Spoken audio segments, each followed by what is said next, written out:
Hi everyone, welcome to Ashiba's Lifestyle. இன்னைக்கு என்னோட morning and evening routine தாங்க பார்க்க போகிறோம். வீடியோக்குள்ளே போகிறதுக்கு முன்னாடி நம்மளோட சேனலை மறக்காமல் சப்ஸ்கிரைப் பண்ணிவிட்டு பக்கத்தில் இருக்க பெல்லை கிளிக் பண்ணி வச்சுக்கோங்க ஃப்ரெண்ட்ஸ். மார்னிங் எப்போயுமே டீ காஃபி எல்லாம் குடிச்சு முடிச்சுட்டு வீடெல்லாம் மொத்தமாக க்ளீன் பண்ணி முடிச்சதுக்கப்புறம் தான் வந்துட்டு நான் பிரேக்ஃபாஸ்ட்டே செய்ய ஆரம்பிப்பேன். ஏன்னா அதுக்குள்ளேயே டக்குன்னு வீடெல்லாம் கூட்டி ஒதுங்க வச்சு முடிச்சிடுவேன். அதுக்கப்புறம் பிரேக்ஃபாஸ்ட் செஞ்சு முடிக்க கரெக்டாக இருக்கும் அப்படின்றதுக்காக பிரேக்ஃபாஸ்ட்டுக்கு இன்றைக்கி வந்து பார்த்திங்கன்னா நான் இட்லி தாங்க சமைக்க போகிறேன். இட்லி சமைச்சிட்டு சிம்பிளாக ஏதாச்சும் சட்னி வச்சுக்கலாம் அப்படின்னு சொல்லிட்டு இட்லிக்கு வந்துட்டு மாவு ஊற்றி விட்டாச்சு. நானும் என்னென்னமோ ட்ரிக்லாம் ட்ரை பண்ணிட்டேங்க. மாவு வந்துட்டு 4:1 எடுத்துட்டேன். 4 உலக்கு அரிசி எடுத்துகிட்டு 1 உலக்கு உளுந்து எடுத்துட்டேன். 5 உலக்கு எடுத்துகிட்டு 1 உலக்கு உளுந்து எடுத்துட்டேன். ஏன் எனக்கு இட்லி வந்துட்டு ஒழுங்காகவே வரமாட்டுதுன்னு எனக்கே தெரிலங்க. நானும் நிறையா விதமாக ட்ரை பண்ணி பார்த்துட்டேன். அரிசியையும் மாற்றி பார்த்தாச்சு. என்னன்னு எனக்கு ஒன்றும் புரியல. சரி வரைக்கும் யூஸ் பண்ணுவோம் அப்படின்னு சொல்லிட்டு அதே தான். இட்லி வந்துட்டு ஒன்று கல் மாதிரி வருது, இல்லாட்டி ஒரு மாதிரி களி மாதிரி வருது, துணியிலே பாதி ஒட்டிக்குது. அதுதான் ரொம்ப கஷ்டமாக இருக்குது. உங்களுக்கு ஏதாச்சும் டிப்ஸ் தெரிஞ்சுன்னா மறக்காமல் கமெண்ட் பண்ணுங்கள். சட்னிக்கு பார்த்திங்க அப்படின்னா பச்சை மிளகா போட்டு தான் மோஸ்ட்லி தேங்காய் சட்னி அரைப்பேன். இப்போலாம் என் ஹஸ்பண்ட் இன்னமும் புதுசாக அந்த வரமிளகா போட்டு சட்னி கேட்குறாங்க. அதனால் எப்போயும் போல் தேங்காய் சட்னி தேங்காய் எடுத்துகிட்டு பொட்டுக்கல்லை எடுத்துகிட்டு அது கூட வந்துட்டு பச்சை மிளகாவுக்கு பதிலாக 2 காஞ்ச மிளகா சேர்த்துட்டு எப்போயும் போலமே உப்பு வெள்ளை போடலாம் போட்டு அரைக்க வேண்டியது தான். சப்போஸ் இட்லி சாப்பிட்டா எனக்கு வந்து அது கூட நல்ல சாம்பார் தக்காளி சட்னி, மெயினாக தக்காளி சட்னி இருந்துச்சுன்னா தோசை சரி இட்லி சரி நல்லா சாப்பிடுவேன். ஆனால் இவங்களுக்கு வந்து அவ்வளோக்கா வந்து தக்காளி சட்னி பிடிக்காது. ஸோ அவங்களுக்கு தேங்காய் சட்னி பிடிக்குன்றதுக்காக அதவே அரைச்சிடுறது. எனக்கு ஒன்று இது அவங்களுக்கு ஒன்று இதுக்கு செஞ்சுட்டு அப்படியே செய்யலாம். ஒரு சில டைமில் வந்துட்டு 3 சட்னி கூட அரைப்பேன். ஸோ இப்போதைக்கு வந்து மைண்ட் இல்லை. சரி ஒரு சட்னியை மட்டும் அரைச்சிடலாம், கெட்டி சட்னி அரைச்சிடலாம் அப்படின்னு சொல்லிட்டு தேங்காய் சட்னியை அரைச்சி முடிச்சாச்சு. அது கூடவே வந்துட்டு இட்லி பொடி வச்சு சாப்பிடுவாங்க. அதனால் ரொம்பலாம் அரைக்க மாட்டேன், கொஞ்சம் மட்டும் அரைச்சாச்சு.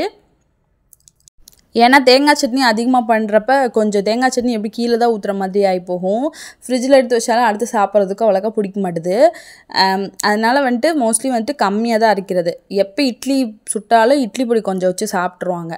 அதனால் இதுவே போதும் அப்படின்னு சொல்லிட்டு கொஞ்சம் தண்ணி ஊற்றி டைல்யூட் பண்ணிவிட்டு கடுகுந்த பிறகு கருவேப்பிலை போட்டு தாளித்து கொட்டியாச்சு.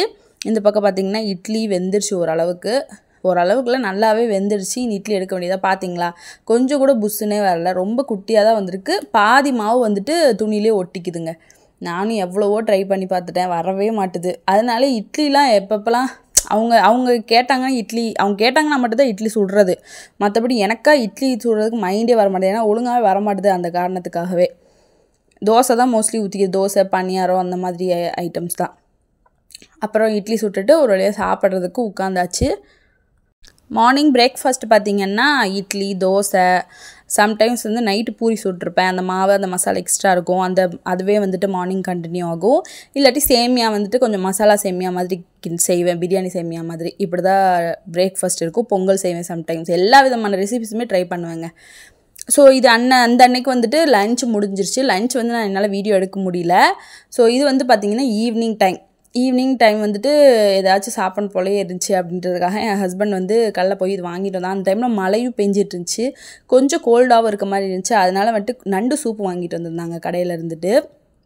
நண்டு சூப்லாம் வந்துட்டு நான் வந்து இங்கே மேரேஜ் ஆனது வந்ததுக்கப்புறம் தாங்க நான் வந்து ட்ரையே பண்ணேன். ஃபஸ்ட்டு ஒரு டைம் ட்ரை பண்ணியிருக்கேன், நல்லா தான் இருந்துச்சு கோல்டு டைமில்.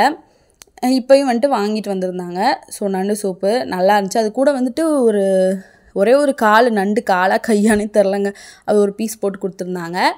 கூட பார்த்திங்க அப்படின்னா இது வந்துட்டு காளான் கொஞ்சம் வாங்கிட்டு வந்திருந்தாங்க.